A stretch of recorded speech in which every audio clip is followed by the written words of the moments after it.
Hey guys, it's UGreen here. In today's video, we're going to be reviewing the UGreen NAS DH4300 Plus NAS. This might just be possibly the cheapest NAS on the market, coming at under $400. And currently you can get this thing for $380, and this is a 4-bay NAS too, and it's super beginnerly friendly. And I thought today we review it and see how good it actually is. Because if you guys do not know why the reason I got this is I have a friend who's looking to get a NAS for himself, because on average he spends a total of $200 a month on Dropbox and Google Drive, and he wants to save some money. And I told him, hey man, you need to get a NAS. And so he asked me, hey, if I get this NAS, is it good? And that's the question we're going to answer here today. So he told me he was looking for 3 things in a NAS. First of all, it has to be beginner friendly. The second thing is he wants to be able to back up his phone data from his phone onto his NAS in himself. It has to be under $400. The real question though, is this NAS actually good? So let's get right into the unboxing. Now, everything we use in today's video will be linked down below, as well as a 20% discount on all of UGreen's NASs, because I messaged them and I'm like, hey, I just bought this NAS from you guys. Your guys' NASs are pretty cool. You hook up my community with discount, and they said yes. So they hooked you guys up with a nice juicy 20% discount on all their NASs globally. So if you're interested in that,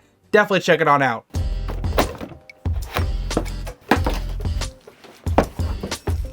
When you open the box, you get access to a few different things. The first thing you're of course going to get is a little screwdriver to screw in your hard drives into the actual drive bays. Because it isn't a toolless design, you do have to screw them in on 4 sides. So they provide you a screwdriver for that. They also provide a Cat6 Ethernet cable. It's not the longest thing in the world, but it gets the job done if you need an Ethernet cable to go with it. As well as a power bank to power the device. This seems to be a 12-volt design. The next thing you get is actually the NAS in itself. In the front, you actually get a power button to turn on the NAS, plus an indicator light for like Ethernet or any problems with the NAS, plus an indicator light for each drive bay, because this supports up to 4 drives, up to 120 terabytes of storage, which is absolutely amazing for $400. The other thing you get access to on the front is actually a USB-C 3.2 port. So this is a pretty fast port if you want to plug in the device and transfer things onto it. You can see the actual vents they use to actually cool down the inside of the drives. Now on the back side here, we have an HDMI out for monitoring the device. Then we have 2 USB 3.2 ports, which are nice and fast, but also good for data transfer, and a 2.5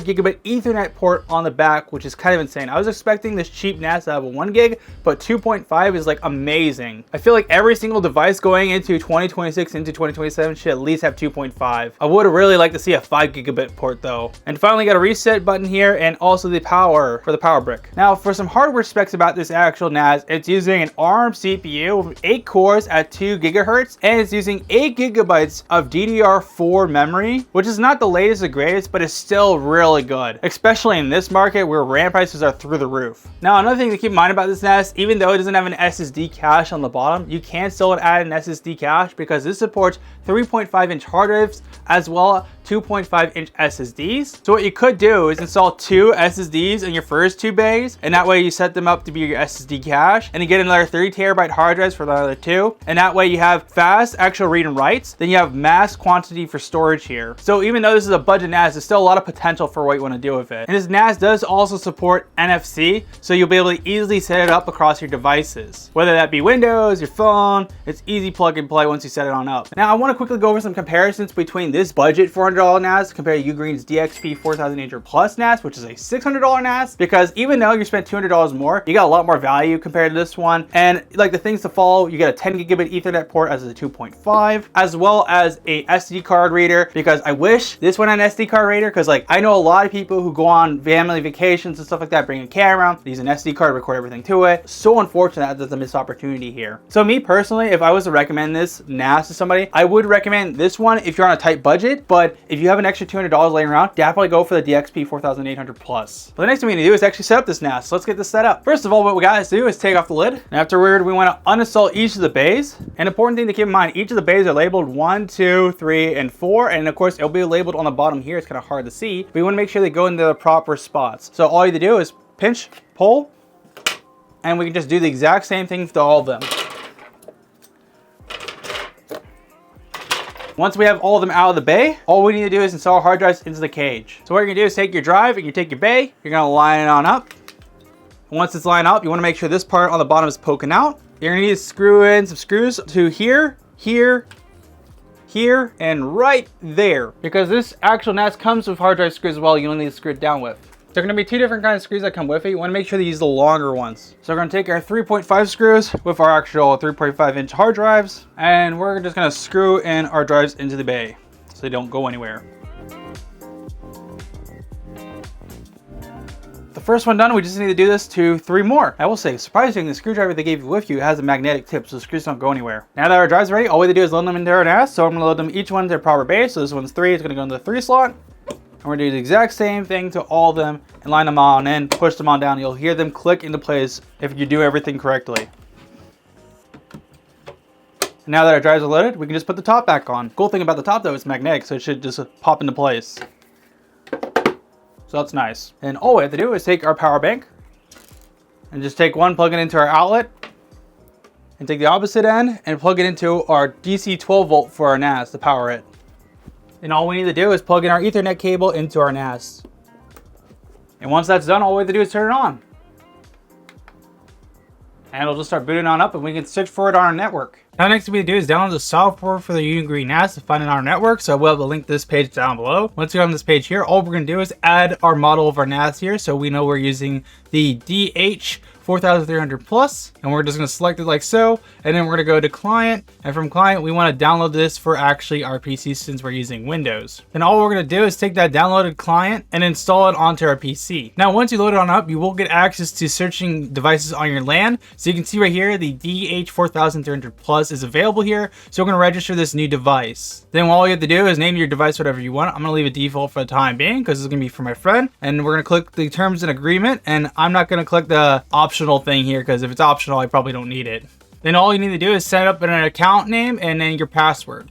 Then you can actually get an email verification too for 2 steps. So I would recommend setting this on up. Then once you've done that, it'll start organizing the device and setting it on up. Once the NAS is set up and done its reboot cycle, you should be able to access to your new NAS UI for the UGreen software. And so we can get started. So I'm going to skip this for the time being and show you guys on how to set this on up to create yourself a volume for your actual system. So what you're going to do in here is go to storage, and from storage, it will let you show you around the area, but we don't really care about this. We're just going to skip this for the time being. And you can see all 4 of our drives are noticed on our actual NAS, which is awesome. So what we're going to do is go to storage. From storage, we're going to create a pool, which will allow us to create a format. Since we have 4 drives, we can do the following. We can actually do a RAID 5 format. So meaning that 3 of our drives get used. And if we have 1 drive, so if 1 drive fails, we still be able to save all the data. And then if you do only have 2 drives, you can do actually a RAID 1 format. So like if you have 2 drives, if 1 drive fails, you just need to switch it out with a new one, you're good to go. So I would recommend just installing all 4 drives, that way you get the access to RAID 5, because if you have 2 drives, RAID 1 100%, and then if you have 4, 100% RAID 5, because this is the way to go. So we're just going to select this like so, and then we'll click next, and from here we can select the total amount we want, and we're going to just leave it as such. And then you can see we'll get access to the following: almost 11 terabytes of storage, and then we have 1 drive fail, we can actually just switch it on out with a new one, and then we can just create the pool.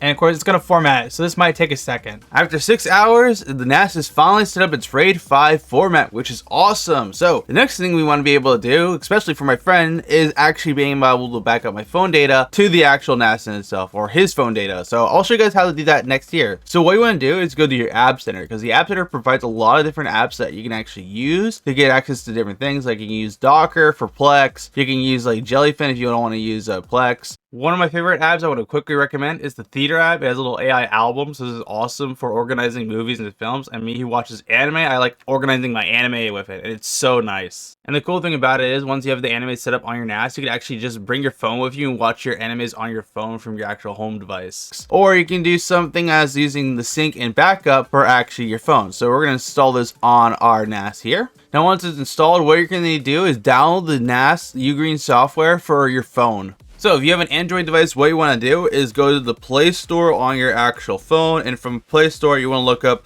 UGreen NAS. And what you're going to do is download this software. And once you've downloaded it, what you're going to do is open it on up. And once you open up the app, you should get access to the ability to search for devices. So what we're going to do is search for devices on our network here. Now you can see our devices popped up, the DH4300 Plus. We're actually going to connect that device. And of course, you're going to use the username and password you made with the actual NAS. Once you sign into the device though, you will get access to the home screen area, and you will see the app we installed on our desktop, which was the sync and backup. So we're going to open open sync and backup, you can see it already shows our phone here. So if we want to enable phone backups, what we're gonna do is see this enable phone backup. We're gonna click on it. We're gonna go to actually that area and install the photo area, and of course we're gonna install it in our NAS, because once we have photos, it's gonna actually back up all of our pictures and images from our phone and videos onto the photos area. Now once the photos is installed, you're gonna open it on up on your dash. You're gonna enable personal library, and then you're just gonna add a user. And as you can see, we added my user like so, which is awesome. Now once we enabled the actual personal library, we're gonna go to sync and backup again. See, we're gonna enable phone backup, so we're gonna click enable that, and then we click check on this profile icon here, and with that, it'll automatically start syncing it with our NAS. So that way it will automatically start backing up stuff, which is awesome. And if you want to go into more details, you click on the backing up photos. You can see all the stuff. It's going to start backing up from your phone, consistency, and so that'll be nice. Now that's working, if you actually want to mess with the actual settings for the actual backup, so like maybe it's only on Wi-Fi, some of the stuff, you can actually click the gear icon on the top right here, and when you open on up, you will get access to a few things like energy saving backup, where it'll automatically back up when the battery is like at 20% low, and then we also mobile data backup. So once mobile data backup, it'll automatically be consumed. So like if you're not on your home Wi-Fi, it will like use the mobile data to back up your information. So if you have a good data plan, like with unlimited data and stuff like that, and you're already using Google Drive, I would recommend enabling this, so that way when you're outside the house, it'll just automatically start backing up your stuff. So you can enable that if you want to, you don't have to. And of course you can have enable in the background with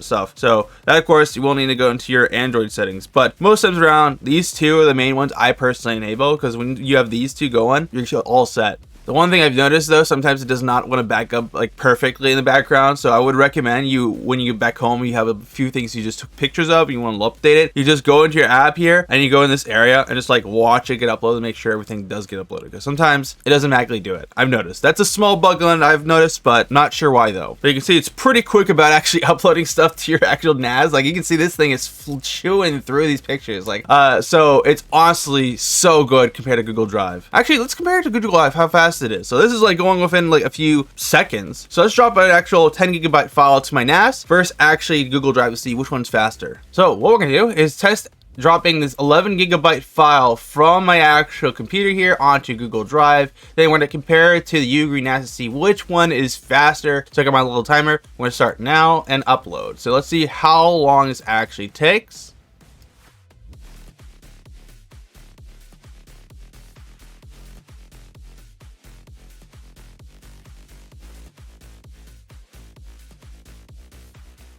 Okay, it said it has finished. It took 2 minutes and 3 seconds and 0.3 milliseconds. So if you want to upload files to your NAS, you can either do a direct connection or you can use the app here. Ultimately up to you. So we're going to use the app for the time being. So I'm going to go to the files. I'm going to go into test area, or if you want to create a new folder, all you do is create a new folder. So we'll call it the speed test for the time being, because why not? And now that we created that, I didn't spell it right, but we're just going to ignore that fact. We're going to click upload here and upload a file. And then of course we can just click OK. And then what we're going to do is upload the exact same file we just did to Google Drive, which is an 11 gigabyte file. Let's see how fast it is. This is a 2.5 gigabit network port though. So if you have support full 2 gig in your house, this should be pretty quick. Gotta make sure to reset my timer real quick here. Ready, steady, go.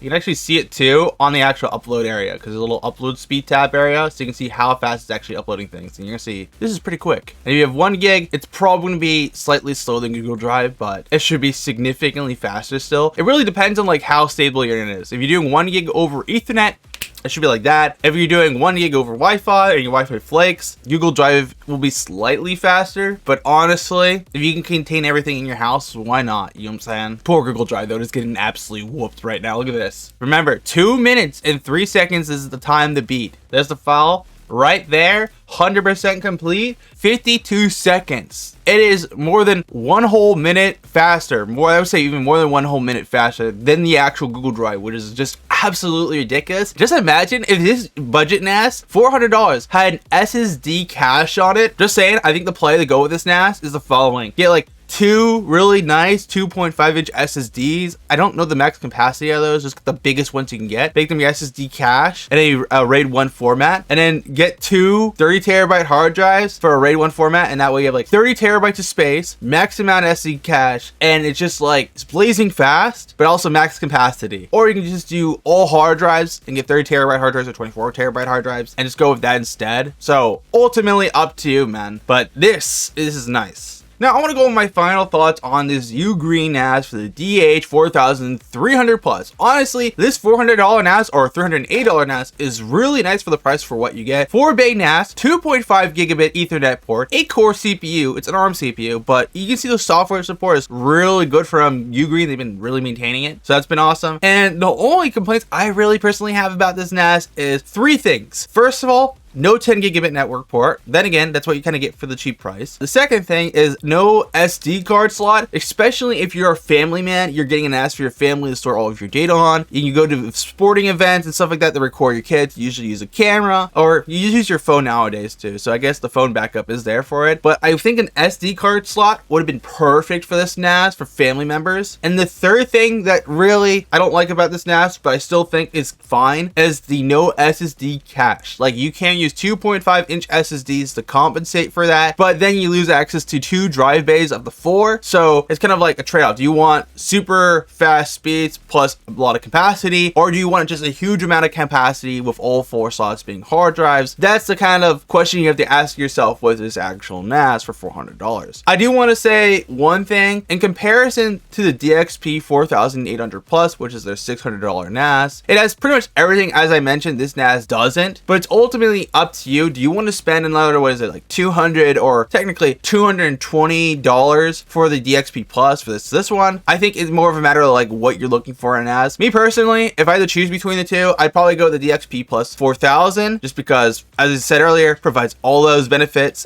and stuff. But if I'm somebody who doesn't really care about those things, and I really just want to get like a NAS that can have like 65 terabytes if I store 5 24 terabyte hard drives in it in a RAID 5 format, and it's I can get for cheaper, yeah. And the speeds are pretty good compared to Google Drive. Like, that was a beatdown. That was not even fair. I think you know what your options. And if you are curious about the DXP 4800 Plus from UGreen, I recommend you check out this video next. But if you guys enjoyed today's video though, make sure to smash the like button, get subscribed to miss some future tech content, and I'll see you for one. Tech Grant out.